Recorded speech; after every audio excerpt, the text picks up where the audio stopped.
তো hello friends, welcome to our SR manga translation channel. তো আজকে আমরা আবারও চলে আসলাম এম আই ইনভিনসিবল চ্যাপ্টার 8 নিয়ে। তো লাস্ট পার্টটা যারা দেখেননি অবশ্যই দেখে নিতে পারেন প্লেলিস্টে যে।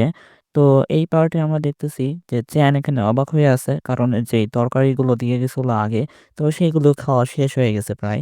তো এগুলো দেখে অবাক হয়ে বলতেছে কি তারা এত ক্ষুধার্ত ছিল যে এই তরকারিগুলো খেয়ে ফেলছে ভাত ছাড়া। তো চ্যান এখানে বলতেছে যারা কাল্টিভেশন করে তারা মনে হয় অনেক গরিব হয়, তাই না? তো মুরাংজুইকে দেখানো হয় সে এখানে হাবুডুবু করে খাচ্ছে ওই তরকারিগুলো, মানে ভাত ছাড়াই তরকারি খেয়ে ফেলতেছে। তো এরপরে সিনে দেখা যায় যে তরকারিগুলো এত চেটে চেটে খাইছে যে মনে হচ্ছে আর প্লেট ধোয়া লাগবে না।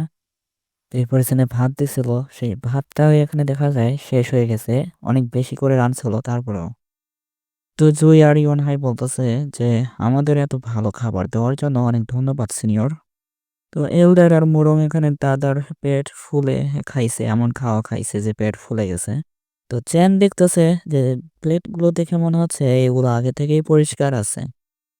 তারপরে কিংজওয়ান এখানে খাওয়ার পর আরাম করতেছে আর তার লেভেল আপ হয়ে গেছে 5 নাম্বার স্টেজ থেকে ডাইরেক্ট 8 নাম্বার স্টেজে লেভেল আপ হয়েছে। তো মুরুঙের এখানে লেভেল আপ হয়ে স্পিরিচুয়াল কোর 10 থেকে ফার্স্ট স্টেজ অফ ডিভিনিটিতে চলে গেছে।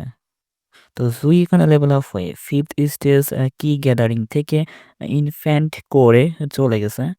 তো ইউন হাই এখানে ফিফথ স্টেজ লেভেল থেকে 8 স্টেজ লেভেলে চলে গেছে। তো মুনং এখানে খুশিতে কাঁদতেছে আর বলতেছে যে আমি এখানে ব্রেক থ্রু হয়ে গেছি এতদিনের সাধনার পর।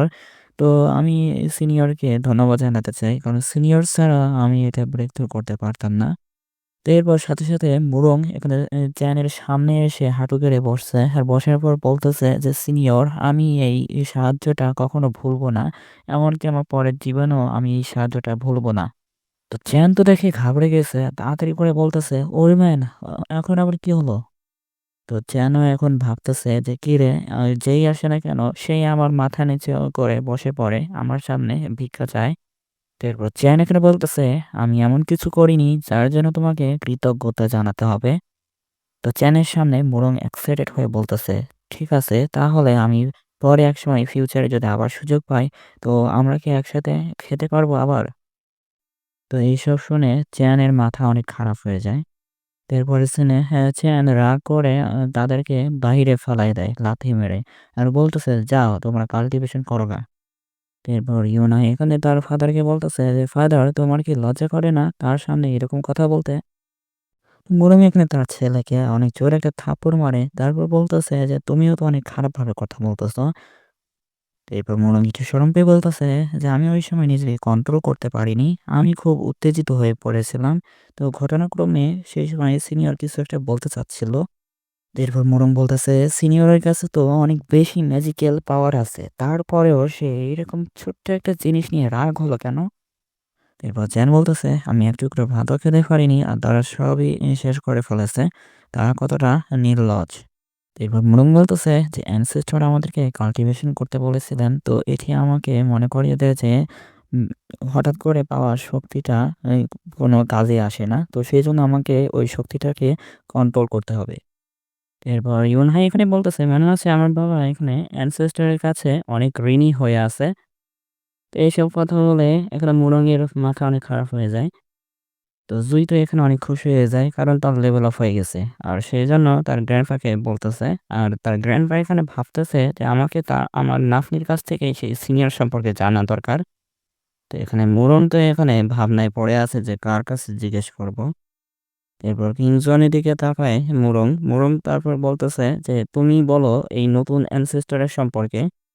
তো কিংজওয়ানের মাথায় হঠাৎ করে যেন মেসেজ দেয় আর মেসেজে বলা আছে যে কিংজওয়ান তুমি বাসায় এসো না, কিংজওয়ান তুমি বাসায় এসো না, মানে এরকম 2 বার আসছে। তো এরপর কিংজওয়ান এখানে হ্যারান হয়ে বলতেছে কি আমার বাবার গলা? এরপর মোরং বলতেছে আরে এটা কি তোমার বাবা ছিল? তোমার বাবা কি এখানে 1000 ওয়ার্ড টেকনিক ব্যবহার করে তোমার কাছে ভয়েস মেসেজ পাঠাইছে? তো এখানে দেখা যাচ্ছে যে তার মাথার ভিতর থেকে মেসেজটা পাঠানো যাবে, যেখানে বসে আছে সেখান থেকে প্রায় কয়েক হাজার কিলোমিটার দূর থেকেও এই মেসেজটা পাঠানো যাবে। তো কিংজন এখানে বলতেছে হ্যাঁ একদম সঠিক, এই কলটা অনেক গুরুত্বপূর্ণ কন্ট্যাক্ট করার জন্য ব্যবহার করা হয়। যখন কোনো সেক্টে অনেক বড় দুর্ঘটনা ঘটে, ঠিক সেই সময় এই কলগুলো করা হয়। এর মানে ইলিউশনারি মন সেক্টের ভিতরে অনেক বড় কোনো হামলা হইছে। এর কারণে আমার বাবা এখানে এই মেসেজটা পাঠাইছে। তো ইলিউশনারি মন সেক্টের ভিতরে দেখা যায় যে অনেক ঠান্ডার ইলেকট্রিসিটি পড়তেছে। এরপরে সিনে দেখা যায় যে একটা লোক এই ঠান্ডার ইলেকট্রিসিটিটা কন্ট্রোল করতেছে। আর কন্ট্রোল করার পর বলতেছে যে, "ঝাং শাওফ্যাং, তুমি আমার পাটা ভেঙে দেওয়ার পর বলেছিলে যে আমি আর ফার্স্ট লেভেল ডিভিনিটি রিয়ালামে ব্রেক থ্রু করতে পারবো না। তো দেখো আমি এখন ব্রেক থ্রু করে ফেলেছি আর আমি তোমার পুরো সেটকে ধ্বংস করে ফেলবো।" তো এখানে মুরং আর মুরংয়ের টিমগুলো সব চলে আসছে। আর এখানে এসে দাঁড়ায় দেখতেছে এই ধ্বংসগুলো।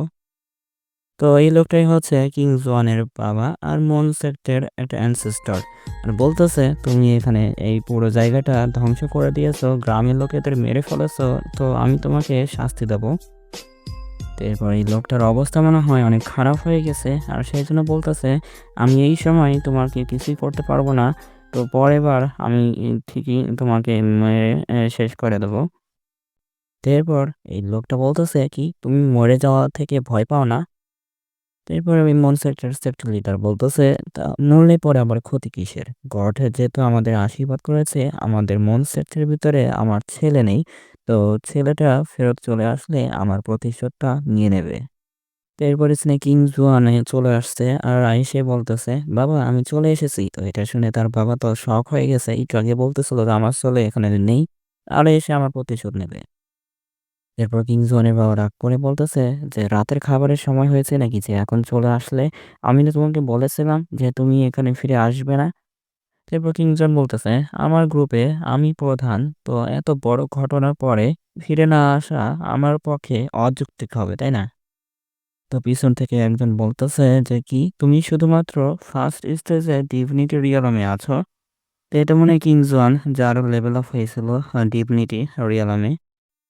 তো এই লেভেল দেখে তার বাবার তো ৪২০ ভোল্টের ঝাটকা লাগছে। তো এরপর এই লোকটা বলতেছে যে, "হ্যাঁ, একদম সঠিক। ঝাং শাওফেং, তুমি একদম পাগল হয়ে গেছো নাকি? তুমি কি মনে করো যে এইটা কি বাঁধাকপির মতো একবার এতই সহজ যে শুধু খাইলে পরেই এখানে ব্রেক থ্রু হয়ে যাবে ডিভিনিটি রিয়ালামে?" এরপর এই লোকটা বলতেছে যে, "তুমি যদি আমাকে আরো একটা ডিভিনিটি রিয়ালামের পার্সনকে ডেকে নিয়ে আসতে পারো, তাহলে আমি তোমাকে ফাদার হিসাবে ডাকবো।" তো মোরাং এখানে পিছনে এসে ধাপ্পা দিছে আর বলতেছে যে, কে আমাকে এই বাঁধাকপি বলেছে?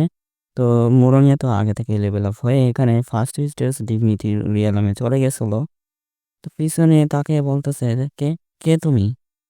তো এরপর মোরাং এখানে হাত সামনে দিয়ে বলতেছে, আমি তোমার বাপ। তুমি না বলেছিলে?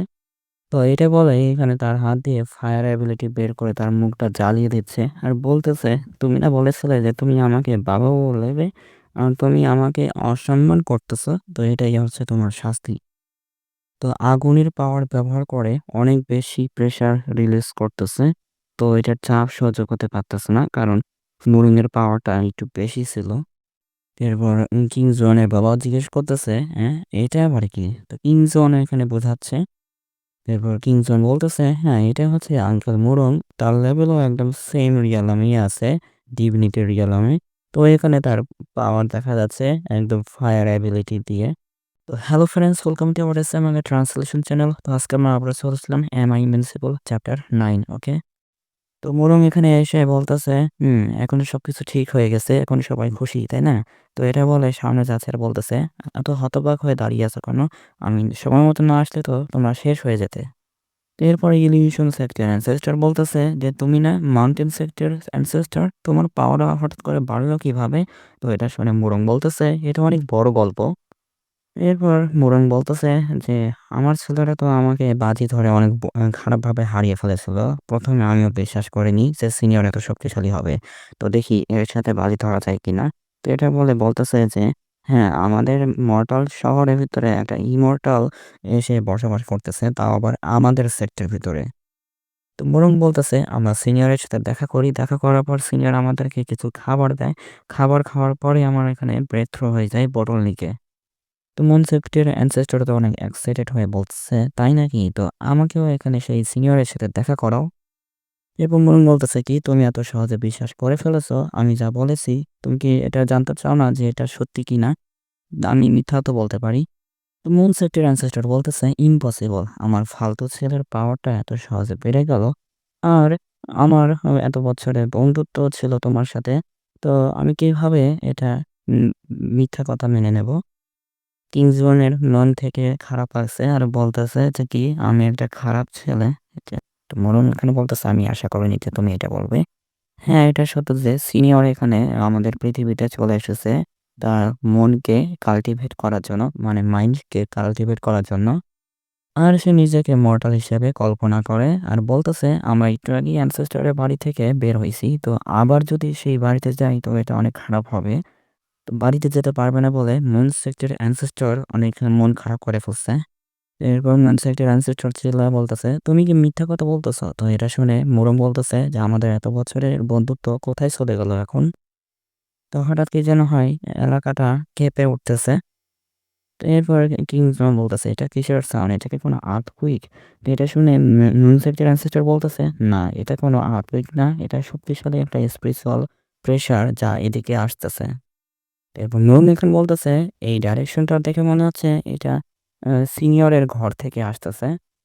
তো এরপর নুরুন এখানে অ্যানসেস্টরের হাত ধরে বলতেছে, চলো আমরা এখানে যেয়ে চেক করে আসি কি হচ্ছে ওখানে, আর সাথে আমরা ডিনারও করে আসতে পারবো সিনিয়রের ঘরে। তো এটা শুনে অ্যানসেস্টর বলতেছে যে কি, কিসের ডিনার?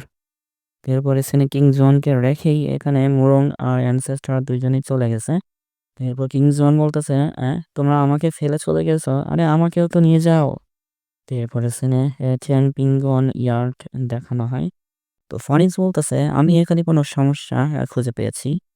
মনসেটের অ্যানসেস্টর এসে বলতেছে, মনে হচ্ছে এটা সিনিয়রের ঘর।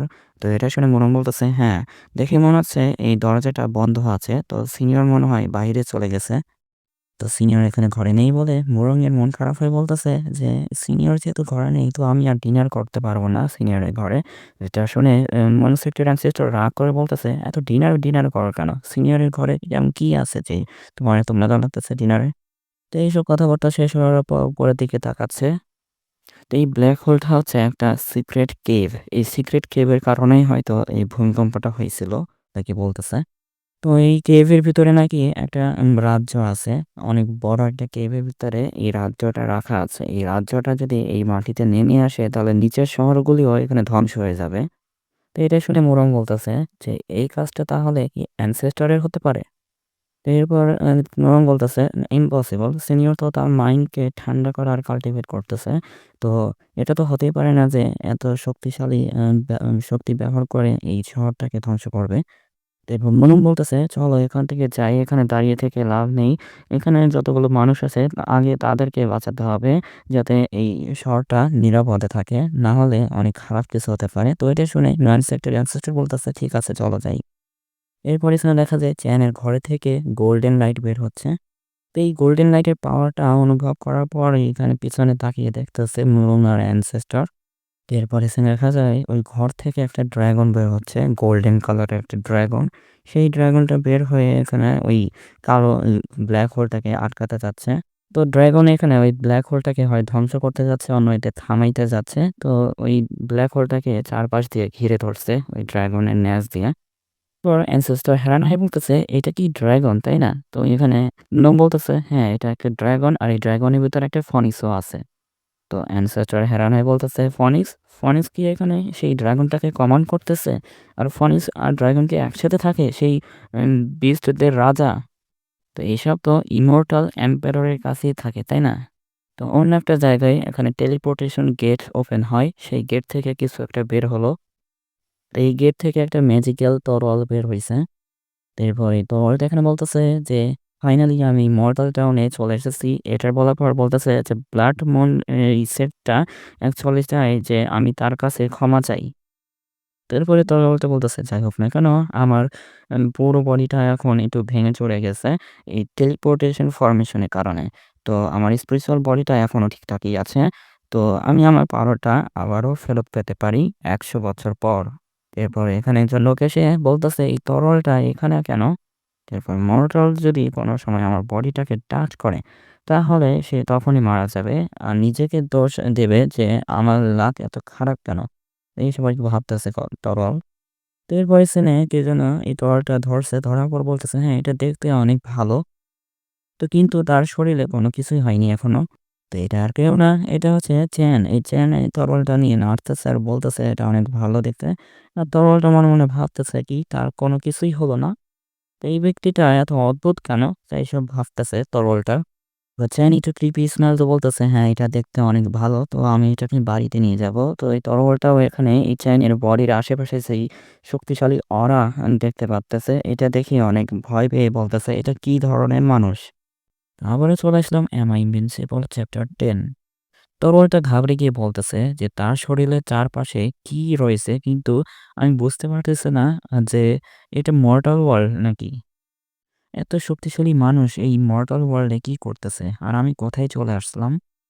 তো মেন ক্যারেক্টার চ্যান বলতেছে এটা মনে হয় নিজে থেকেই অন্য জায়গায় যেতে পারে। এই তরোয়ালটা হয়তো এটা কোনো জাদুর তরোয়াল হতে পারে। এরপর চেয়ান এখানে সেই তরলটাকে ঝুড়ির ভিতরে ফেলা হয়েছে আর ফেলাই দিয়ে বলতেছে যে এই তরলটা অনেক ভালো দামে বিক্রি করা যাবে। তো এটা শুনে তরলটাও মন খারাপ করছে অনেক। তো এরপরে তরলটা বলতেছে অনেকগুলো শক্তিশালী মানুষ আছে যেগুলো আমার চাকর হতে চায়, কিন্তু এই ওয়ার্ল্ডে এসে আমার সাথে কি হচ্ছে এসব, আমি একদম আহ, এরকম হয়ে গেছি গরিবের মতো। তো সেই তরোয়ালটা এখানে বলতেছে যে আমার আশেপাশে দেখা যাচ্ছে অনেকগুলো হার্বস রয়েছে আর এগুলো লো কোয়ালিটির, আর কিছু এলিক্সারও আছে যেগুলো লো কোয়ালিটির, কিন্তু সে মনে হয় আমার লেভেলটাও দেখতে পারে নাই হয়তো। এরপর সেই তরলটা এখানে রাগী চোখ বানায় বলতেছে, হ্যাঁ মনে হচ্ছে সে একটা মর্টাল। এরপর এই তরলটা বলতেছে আমার এই বডিটা অনেক আহত হয়ে আছে, তো সেই জন্য হয়তো সে আমার তরলটা ধরতে পারছে, না হলে সে এরকম শক্তিশালী নাও হতে পারে। তো আমি তো দেখেছি সে একটা মর্টাল। আমার নিজের চোখে ভুল হতে পারে এটা। তো এরপর বলতেছে এই দুনিয়াটা একদম সাধারণ দুনিয়া। তো এই তরলটা এখানে ভাবতেছে আর পিছন থেকে শাট আপ বলতেছে। আর এই তরলটা আর কি দেখতেছে সামনে একটা ওয়েপেন। তো চ্যানের ব্যাগ এখানে হঠাৎ করে নড়াচড়া শুরু করে দেয়, কারণ তরলটা অনেক ভয় পেয়ে গেছিল যে তার সামনে একটা শক্তিশালী ওয়েপেন রয়েছে। তো এবার চ্যান সেই ব্যাগটাকে ধরতেছে আর বলতেছে, কিরে এই ব্যাগটা একটু আগে না অনেক জোরে নড়াচড়া করতেছিল, এখন আবার কি হলো? তো এরপরে স্থানে রাখা যায় ছোট্ট হাতিয়ারটার ভয় দেখাচ্ছে এই তরলটাকে আর বলতেছে নড়াচড়া করবে না। তো এরপর তরলটা অনেক ভয় পেয়ে গেছে আর বলতেছে, ইয়েস গুড বস, বস, বস, বিগ বস, কোনো সমস্যা নেই বস। তরলটা ঘাবড়ে গিয়ে বলতেছে আমি যদি ভুল না দেখি তাহলে এইটা একটা আর্টিফ্যাক্ট। তো এখানে মাটি কাটার কিছু একটা ওয়েপেন দেখানো হয়। তো চ্যান এখানে উপরের দিকে তাকায়, উপরের দিকে এখানে যে ব্ল্যাক হোলটা ছিল সেই ব্ল্যাক হোলটার ওয়েব এখানেও দেখা যাচ্ছে। তো অ্যানসেস্টর আর মুরং এখানে আকাশে উঠতেছে আর বলতেছে আমাদের তাড়াতাড়ি যেতে হবে। তো অ্যানসেস্টর আর মুরং দুইজনই যে ওই ব্ল্যাক হোলের সামনে চলে যাচ্ছে আর বলতেছে না এটা মনে হয় এখনো থামিনি। তো এরপরে শুনে সেই ব্ল্যাক হোলটা সোজা হয়ে যায়। তো চ্যানের ঘরের উপর সেই ব্ল্যাক হোলটা অনেক জোরে একটা বিম ছুঁড়ে মারে। তো চ্যানও এগুলো নোটিস করছে যে কি এখানে ব্ল্যাক হোল আর ব্ল্যাক হোলের ভিতর থেকে লাইট বের হচ্ছে, তাই না? তো চ্যানের সামনে সিস্টেম ওপেন হয় আর সিস্টেমের কাছে জিজ্ঞেস করতেছে যে এটাকে সিক্রেট রিয়েলম বলা হয়, তাই না? তো এরপরে সিনে একটা নতুন টাস্ক চলে আসছে সিস্টেমে আর ও দেখে বলতেছে কি সিস্টেমে নতুন টাস্ক চলে আসছে, এটা কি ব্ল্যাক হোল রিলেটেড? তো এবার চ্যান এখানে বলতেছে কি তুমি কি চাও যে আমি এই ব্ল্যাক হোলের বিমটা ঠিক করব? তো সিস্টেমে নোটিফিকেশন আসছে যে তোমার যে লটারিটা পেয়েছিলে সেই লটারির এক্সপায়ার হয়ে যাচ্ছে আর 5 ঘন্টা সময় বাকি আছে। এই 5 ঘন্টা সময়ের ভিতরে যত তাড়াতাড়ি সম্ভব এই লটারিটা ড্র করো। তো এরপর চ্যান এখানে বলতেছে যে আমি যখন এই প্রথম মিশনটা কমপ্লিট করার পর সিস্টেম পুরস্কার পেয়েছিলাম লটারি। তো সেই লটারিটা দেখে আমি অনেক এক্সাইটেড হয়ে গেছিলাম, কিন্তু যখন আমি জানতে পারলাম যে লটারির ভিতরে দৈনন্দিন জীবনের জিনিসপত্রই দেয় বেশি, তো সেই জন্য আমার এক্সাইটেড হারিয়ে গিয়েছিল, তাই আমি আর বেশি লটারি ধরার ইচ্ছা করিনি। তাই যখন প্রয়োজন হবে তখন আর কি লটারিটা করব ভেবেছিলাম। এবার চেন এখানে সেই লটারিটা ড্র করে ফেলে আর বলতেছে মনে হচ্ছে না এর ভেতরে থেকে সেই ব্ল্যাক হোল রিলেটেড কিছু একটা বের হবে। তো এখানে ড্র বাটনটা টিপ দিয়ে দেয় আর এখানে সার্কেল টাইপের গেট ওপেন হয়। তো সেই গেট দিয়ে রেওয়ার্ড বের হচ্ছে। তো সিস্টেম রেওয়ার্ড হচ্ছে বাঁশের বাঁশি। এরপর চেন একটু খুশি হয়ে বলতেছে কি একটা বাঁশের বাঁশি, এইবার একটু ভালো আইটেম দিছে সিস্টেম। এরপর চ্যান বলতেছে, "আমি আগের জীবনে এই বাঁশিটা আমি শিখেছিলাম। তো দেখি বাসায় যেয়ে একবার ট্রাই করবনে।" এরপর সেই ডিভাইন তরোয়ালটা এখানে দেখতেছে আরো একটা আর্টিফ্যাক্ট চলে আসছে।